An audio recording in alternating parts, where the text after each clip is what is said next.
के सभी दर्शकों को नमस्कार।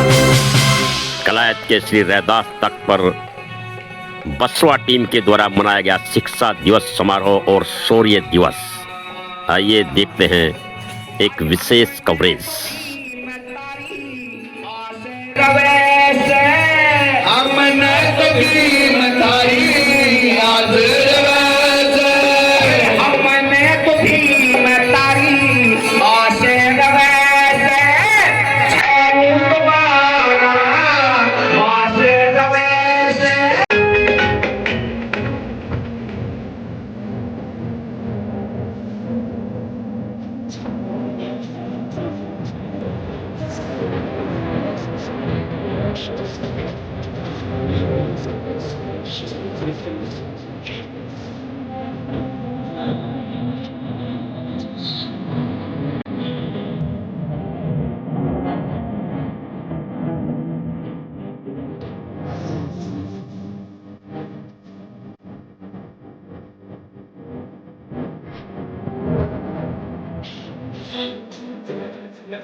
बचा लो भारत के नर नारी, कह गुरुदेव बड़ सी गरीब सवाटी मैया करी सारी।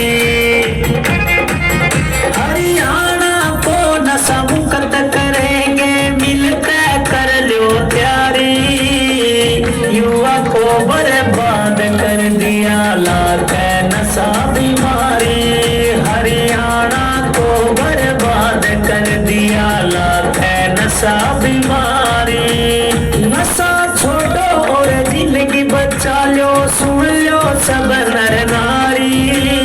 युवा को बर्बाद कर दिया लाख नशा बीमारी।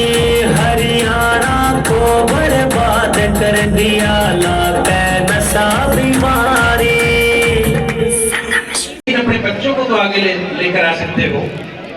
तो आज माता सावित्रीबाई फुले के जन्मदिन पर आपने कसम उठानी है कि जिस तरह से उन्होंने शिक्षा की ज्योति प्रज्वलित की है, हम भी शिक्षा की ज्योति को कभी बुझने नहीं देंगे। तो साथियों, हमारे बीच में काफी सारे कलाकार भी आए हैं और भजन मंडली भी है और रोहतास जी हमारे बीच में जो बाहर से मुख्य अतिथि आए हैं उनको भी उद्बोधन के लिए बुलाते हैं। बधाई देता हूँ साथियों, जो बाबा साहब ने हमको 3 जो मूल मंत्र दिए थे, तो ये जो यहाँ का संगठन है ये उन पर काम कर रहा है साथियों। इन साथियों को हमने हर तरीके से साथ देना चाहिए।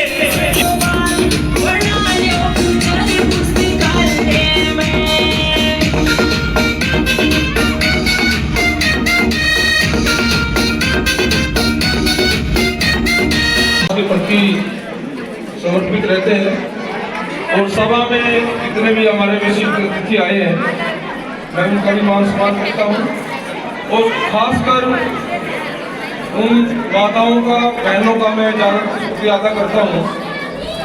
मैं सबसे पहले जितने हमारे बहुजन स्टूडेंट्स वेलफेयर एसोसिएशन के जो विद्यार्थी हैं जिन्होंने इतना भव्य कार्यक्रम किया है और संतों और जो समाज सुधारक हैं उन सबकी मैं यहाँ जो है फोटो यहाँ पर लगाए हैं। ये इस बात का संकेत है कि किस प्रकार से हमारे महापुरुषों ने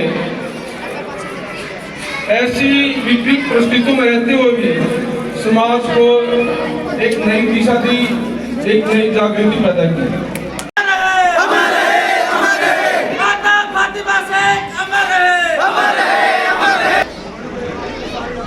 इस कार्यक्रम में उपस्थित सभी समाज के प्रबुद्ध जन, मातृशक्ति भाइयों बहनों, बच्चों, सबसे पहले मैं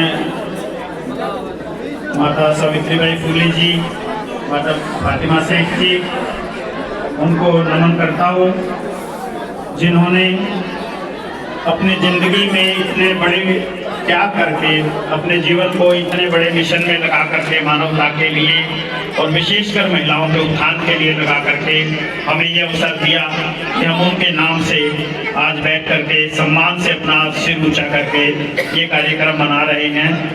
और वो हमारे बीच से निकले, हमारे समाज का एक हिस्सा रहे, हमारे समाज के अगुवा बने, इसलिए हम उनको आज बहुत ही श्रद्धा से नमन करते हैं। साथ ही हमारे समाज के और अन्य महापुरुष और संत जितने हुए हैं उन सबको भी हम अपने हृदय से नमन करते हैं और उनके प्रति अपना आभार दिल से व्यक्त करते हैं यहाँ, क्योंकि उनके कारण से ही आज हमारा सम्मान हुआ।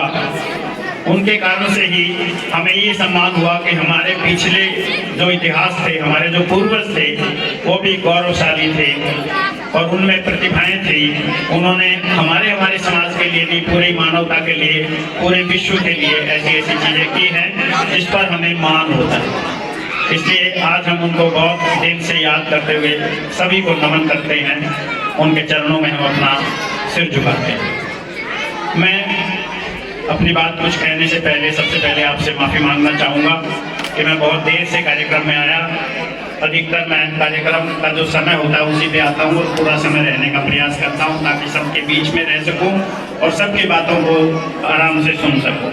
लेकिन आज मुझे एक बच्ची जिसने JRF का एक टेस्ट जो है उसमें पूरे भारत में पहला नंबर लिया था, भिवानी की लड़की है वो रेनू, उसको सम्मानित करने जाना था और मैं घर से वैसे 7 बजे निकल गया था, लेकिन वो लड़की को हिसार जाना पड़ गया किसी काम से, इसलिए वो देर से आई तो मुझे उसके लिए 2 घंटे इंतजार करना पड़ा और फिर मैं 1 बजे वहाँ से उसको सम्मानित करके आपके बीच में आया। इसलिए मैं माफ़ी चाहता हूँ कि मैं आपके बीच पूरा समय नहीं रहा।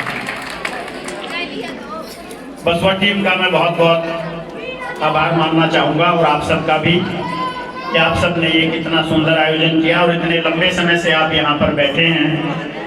जितनी इन्होंने व्यवस्था की थी उससे कई गुना ज़्यादा आप लोग यहाँ पहुँचे हैं और इतने लंबे समय तक मैंने बैठे हुए किसी कार्यक्रम में नहीं देखा। अभी भी आप सभी यहाँ बैठ करके आराम से सुन रहे हैं, तो मैं आप सबका भी, बसवा टीम का भी बहुत बहुत धन्यवाद करता हूँ। और ये मैं कामना करता हूँ, ये प्रार्थना करता हूँ कि बसवा टीम अपने जो एक अच्छा ये प्रयोजन है उनका, एक बहुत अच्छा उनका एक काम है समाज के लिए और पूरे देश प्रदेश के लिए, उसके अंदर वो और ज़्यादा सफलता से काम कर सके और आप सबके सहयोग से वो और ज़्यादा ऊंचाइयों को छू सके।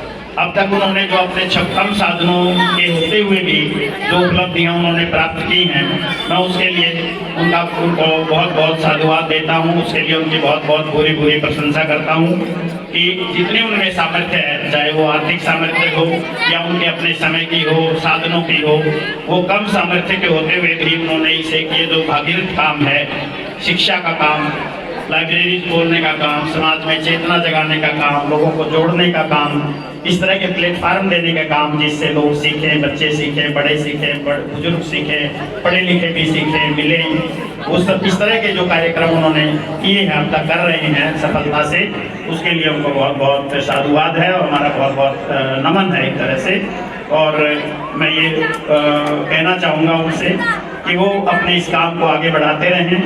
हाँ, काम में जो इस तरह के काम हैं वो बच्चे भी जानते हैं, इनमें कुछ युवा बच्चे भी हैं और सबको पता है आज के समय में इस तरह के जो संगठन बनते हैं उन संगठनों में किन चीज़ों की दिक्कतें आती हैं। तो मुझे उम्मीद है कि ये बच्चे उन चीज़ों से बचकर रहेंगे, क्योंकि जब भी कोई हम संगठन बनाते हैं, इकट्ठे होकर कोई काम करना चाहते हैं तो मुश्किल हो जाता है। घर में भी 4 भाई इकट्ठे होकर कोई काम करना चाहें तो उसमें दिक्कतें होने लगती हैं। लेकिन ये बच्चे जो है इस चीज़ का ध्यान रखें कि भाई अपने स्वार्थ को पीछे लेके चलें, सबको साथ मिला के चलें और समाज के हित को, बच्चों के हित को, शिक्षा के हित को सामने रख करके हमारे महापुरुषों का जो दिया हुआ एक सपना है, उस सपने को आगे रख करके ये चले और अपने आप को पीछे रखें। तो मैं समझता हूँ इनकी टीम और मजबूत होती रहेगी, इनके साथ और ज़्यादा लोग जुड़ेंगे और ये और ज़्यादा हिम्मत से काम कर सकेंगे। क्योंकि जब हम कोई काम को निस्वार्थ भाव से करते हैं, बिना कोई अपने शान शौकत दिखावा या इस तरह की चीज़ से करते हैं, तो उसमें आदमी को करने की ताकत बहुत ज़्यादा आ जाती है। मेरे अपने ज़िंदगी के अनुभव हैं, जैसे यहाँ प्रिंसिपल साहब अभी बता रहे थे कि वो कहाँ से निकल के चले हैं। और ये हमारी जितने भी अभी भी आप देख रहे हो, मैं IAS बना, और भी मैंने मेरे साथ जो IAS बन के हरियाणा से निकल के आए उनकी कहानी देखी है। अधिकतर की कहानी ऐसी ही है। सिर्फ 5-10% फैमिली होंगे मेरे ख्याल है, मेरी उम्र की भी मैं बात कह रहा हूँ, जिनके माँ बाप कोई अच्छी सरकारी नौकरी लग गए होंगे या कुछ और होगा, नहीं तो अधिकतर ऐसे ही आए हैं। और उसमें से आधे तो ऐसे हैं जो अभाव वाली जगह से निकल के आए हैं। देखता हूँ और श्री रैदास तख्त की तरफ से जो हमने बसवा टीम का जो सहयोग समर्थन दिया है, इसमें कोई कमी नहीं हो तो माफी मांगता हूँ।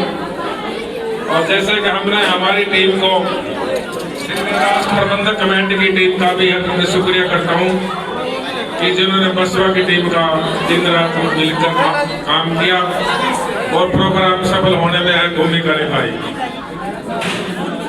और आशा और उम्मीद करता हूँ कि आप समाज के कार्यों में ऐसे लगे रहेंगे और समाज में एक अपना मुकाम स्थापित करेंगे।